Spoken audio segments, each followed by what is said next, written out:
प्रिय मित्रों, नमस्कार। स्वागत है आपका हमारे चैनल में।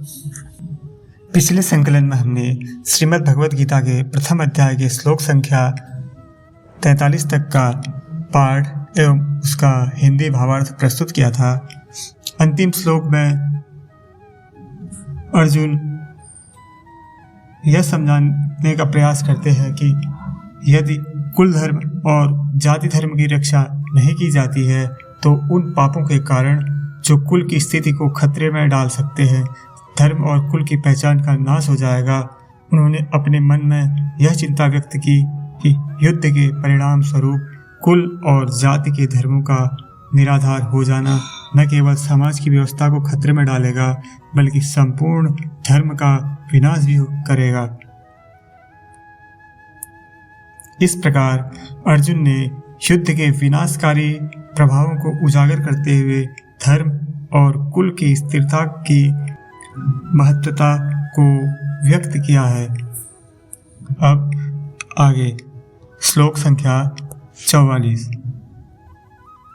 सन्कुल धर्माणां मनुष्याणां जनार्दन नरके अनियतं वासो भवतीत्यनुशुश्रुम। हे जनार्दन, जिनका कुल धर्म नष्ट हो जाता है ऐसे मनुष्यों का अनिश्चित काल तक नरक में वास होता है, ऐसा हम सुनते आए हैं।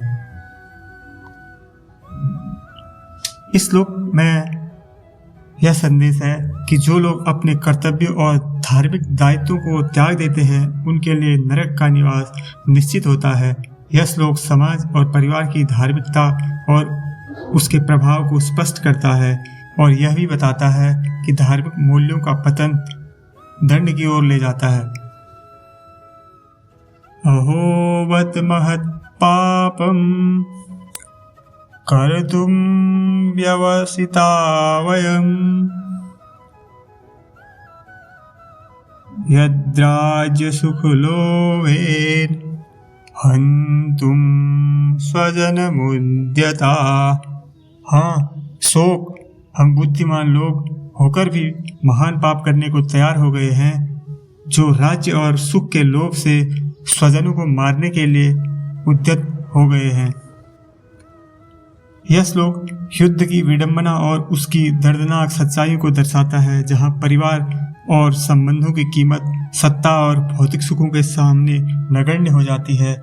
दुर्योधन के इस समर्पण और लालच की गहन आलोचना इस श्लोक के माध्यम से की जा रही है।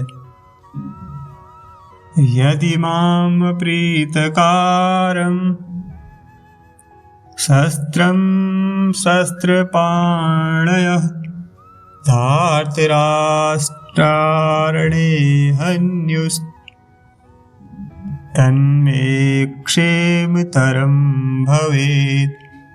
यदि मुझ शस्त्र रहित एवं सामना न करने वाले को शस्त्र हाथ में लिए हुए धृतराष्ट्र के पुत्र रण में मार डालेंगे तो वह मरना भी मेरे लिए अधिक कल्याणकारक होगा।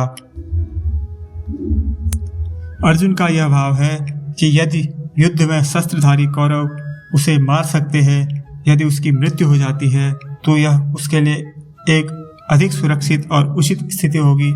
यह श्लोक उस समय की मानसिक स्थिति को दर्शाता है जब अर्जुन युद्ध के लिए तैयार न होकर अत्यंत असहज और निराश महसूस करते हैं और उसकी स्थिति युद्ध करने के अनुकूल नहीं लगती।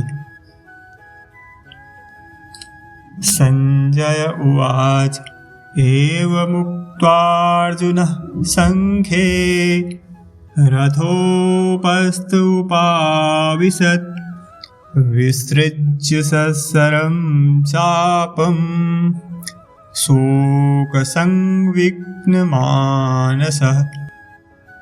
संजय बोले, रणभूमि में शोक से उद्विग्न मन वाले अर्जुन इस प्रकार कहकर वाण सहित धनुष को त्याग कर रथ के पिछले हिस्से में बैठ गए। यह श्लोक अर्जुन की दुविधा और संघर्ष को दर्शाता है।